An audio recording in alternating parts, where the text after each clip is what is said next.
In Fallout 1, when trying to enter the Brotherhood of Steel's base at Lost Hills, the player, or the Vault Dweller, will be stopped by Cabbot. Hello and welcome to the Brotherhood of Steel.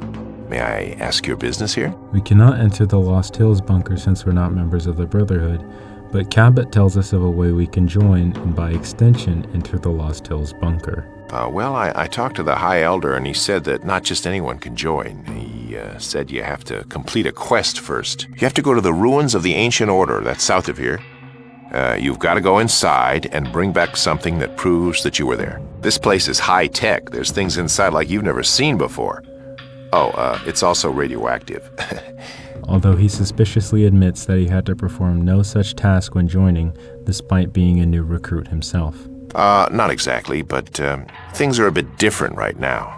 We can agree to go, but Cabbot's tone sounds remarkably fabricated, more so sounding like he's taken aback by the fact we are falling for some kind of prank, rather than enthused about whatever we may potentially recover from this ancient order. You'll do it? You will? Great! Just bring it back here. Good luck! The guard next to him at his post scoffs at this. He then also refers to the site as not the Ancient Order, but instead, the Glow, despite being seemingly a seasoned member of the Brotherhood. He then warns us of radiation like Cabbot attempted to do innocuously at the end of his proposal, and suggests there's a reason why none of them have gone to the Glow. While at first seeming like a menial task, as most quests in the Fallout series when stripped to their barest of bones are simple fetch quests, or areas to be simply cleared out, when first arriving at the Glow, the radiation that the Brotherhood of Steel member warned the Vault Dweller about is immediately, horrifically apparent. Standing in the light of the Glow is enough to deal fatal amounts of radiation damage to the Vault Dweller, complete with extensive descriptions on how the character's body has begun to fall apart and deteriorate. The entrance is a giant, gaping hole, as if a warhead punched its fist through the earth to reveal what lies deep within the underbelly of pre-war America. The soundtrack also helps in no small part of inducing a strong feeling of emptiness and a deep haunting into the Glow.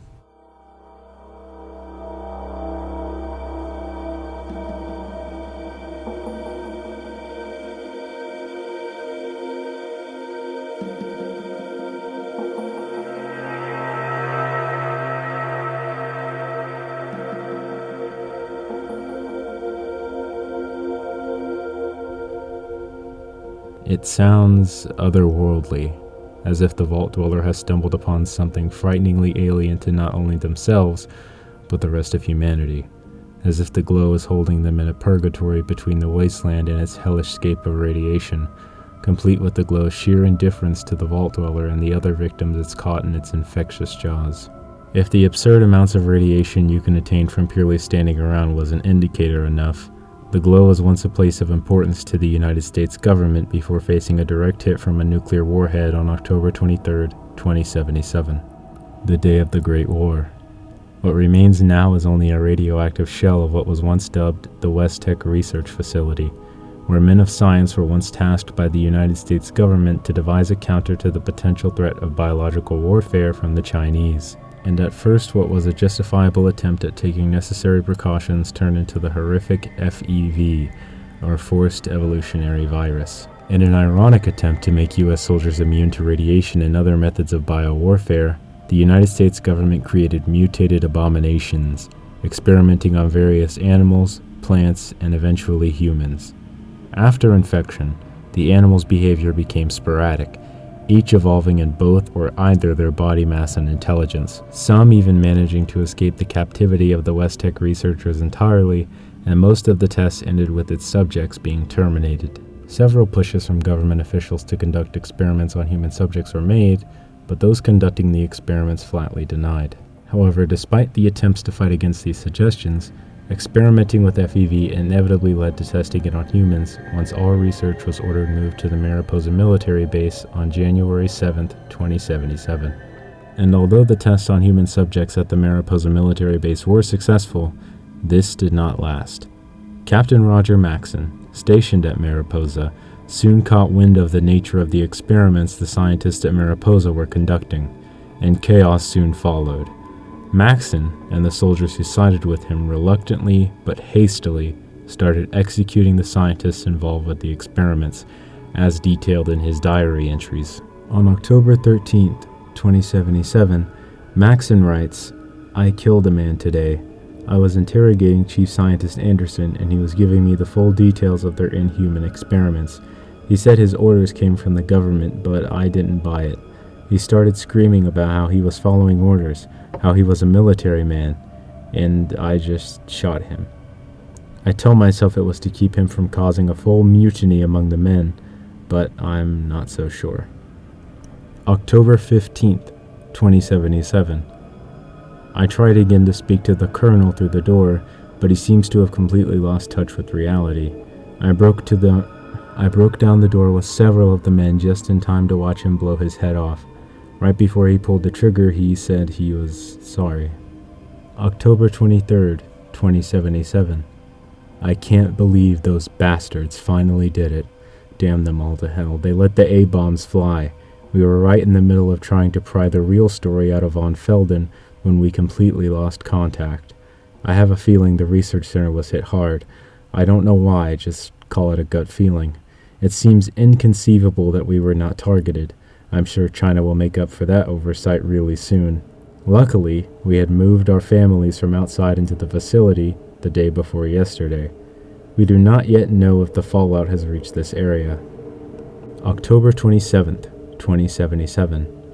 We are leaving this godforsaken place today. I'm leading the exodus to the old government bunker at Lost Hills. I'm leaving this log behind to be buried when this place goes in the next exchange. Who knows? Maybe someone will find it someday. After migrating to Lost Hills, Maxon would soon send scouts to the West Tech Research Facility, or the GLOW, to recover some of the technology that was lost when the bombs fell, or destroy the remaining FEV research. We find their bodies, among others, spread out throughout the GLOW with notes attached to them that read, quote, "Captain Maxon was right.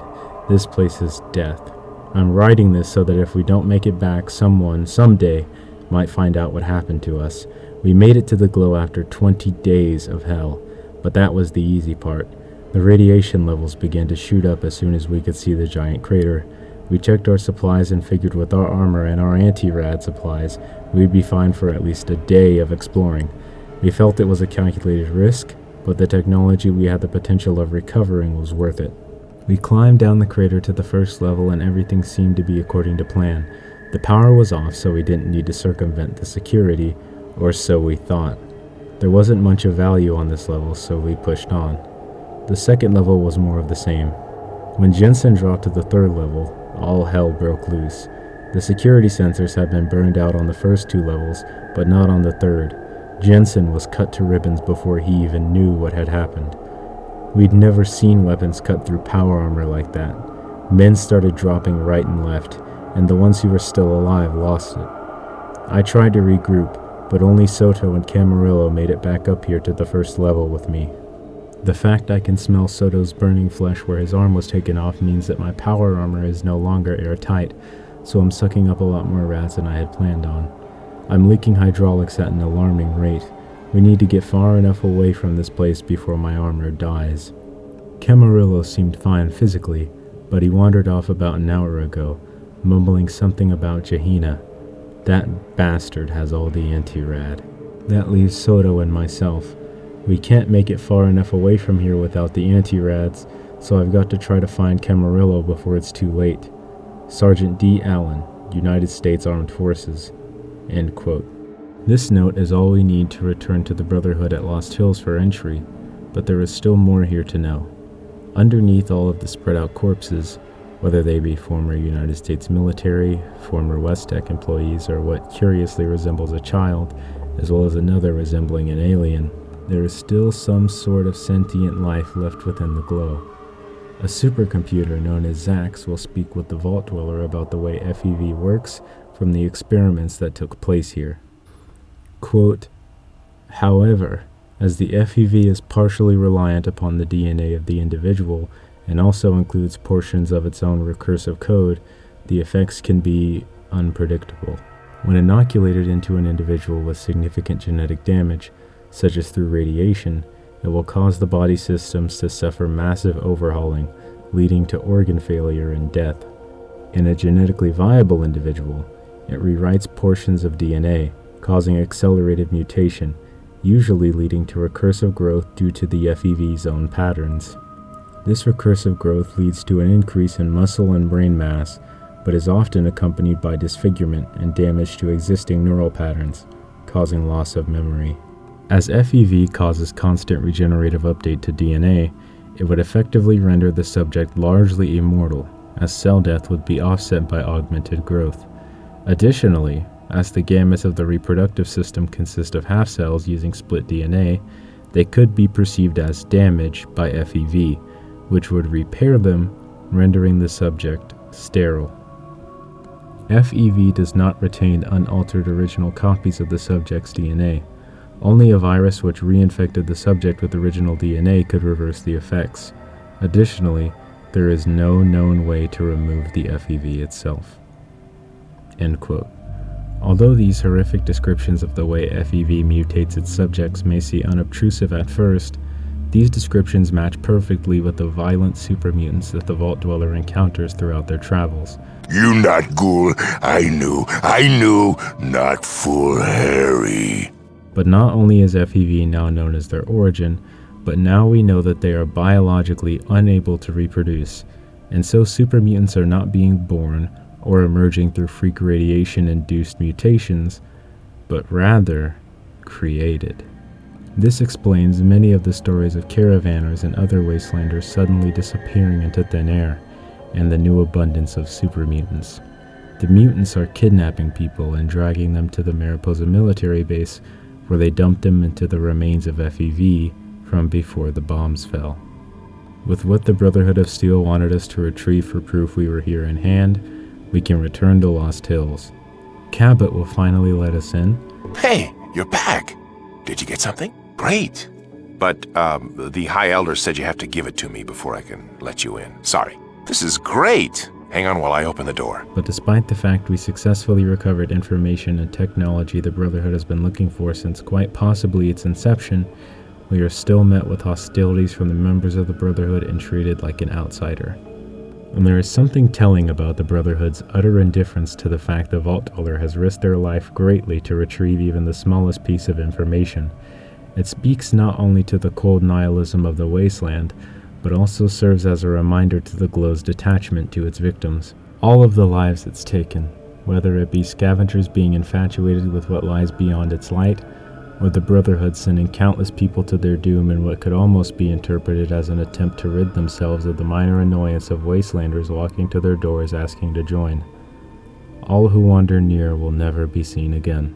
Fallout is no stranger to this type of nihilism or depressive psychological horror, and the Glow and what it uses in its sound and set design to tell a story is known as location horror, where a single place or its narrative is the villain of the story. This type of horror is done very rarely in a compelling way to me. The only other example I can think of is something like the Overlook from The Shining. But the Glow maintains a presence in the first Fallout game like very little locations in games, let alone fiction, manages to, and it's placed perfectly within the context of the story for both its horror aspects and furthering the narrative of the game itself. At the beginning of the Fallout 2 strategy guide lies the Vault Dweller's memoirs, a short piece about the Vault Dweller recollecting his travels throughout the wasteland before his death, and in these memoirs he writes, quote, "I journeyed to this Brotherhood, thinking they would have the knowledge I sought. I tried to join them. They required me to go on a quest before they would let me in. Thinking it would be a short and easy quest, I agreed and set off for the place that they called the Glow. The horror of the atomic war was never so obvious to me until then." End quote. Happy Halloween.